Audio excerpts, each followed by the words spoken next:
Méditation du 25 août. Le prix de la désobéissance. Loin de nous révolter contre l'Éternel et de nous détourner aujourd'hui de l'Éternel. Josué 22, le verset 29. L'obéissance a un prix, mais la désobéissance a un prix encore plus élevé. L'écrivaine et évangéliste nord-américaine Lysa TerKeurst, dans son article « Learning to live with a yes heart », Apprendre à vivre avec un cœur qui dit oui, raconte un jour, alors qu'elle rentrait chez elle, après avoir donné une conférence. Dieu lui a demandé de faire un sacrifice coûteux. Elle était épuisée et voulait pouvoir faire une sieste dans l'avion. Mais juste au moment de fermer les yeux et de se détendre contre le hublot, un passager s'est assis à côté d'elle et a commencé à lui parler. Lysa voulait dormir, mais la conversation s'est tout de suite orientée sur Dieu. L'homme lui a posé des questions et Lysa lui a répondu en lui présentant des histoires et des passages de la Bible. Soudain, elle a senti que Dieu lui demandait d'offrir sa Bible à cet homme.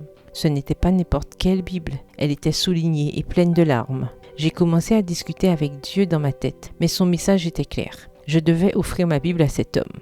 Obéissante, Lysa la lui a donnée et l'homme lui a promis de la lire. Près d'un mois plus tard, l'homme l'a appelé pour lui raconter qu'il avait pris une semaine de vacances pour lire la Bible. Il avait commencé à fréquenter une église et Dieu était en train de transformer sa vie. Imaginez pendant un moment ce qui serait arrivé si Lysa avait ignoré l'appel du Saint-Esprit. Elle aurait manqué l'occasion d'avoir part à ce merveilleux miracle. L'obéissance a un prix, mais la désobéissance en a un encore plus grand. La désobéissance nous vole des miracles, des promesses et des occasions de voir la gloire se manifester. Elle nous coûte bien plus que tout ce qu'il nous faudrait sacrifier pour obéir. C'est pourquoi nous devons habituer notre cœur à entendre les murmures les plus délicats du Saint-Esprit et à y obéir, afin que l'idée de désobéir à Dieu nous remplisse d'une sainte crainte et qu'ainsi nous ayons la certitude que même si nous n'en voyons pas immédiatement les résultats, Dieu récompensera abondamment notre fidélité.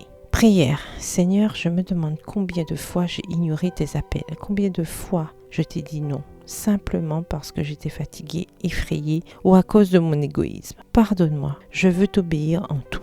Je veux accepter tes interruptions, même si elles altèrent mes plans et mon quotidien. Ouvre mes oreilles et dispose mon cœur à t'obéir, Seigneur. L'obéissance reçoit une grande récompense. Amen. Bonne journée, que l'Éternel vous bénisse.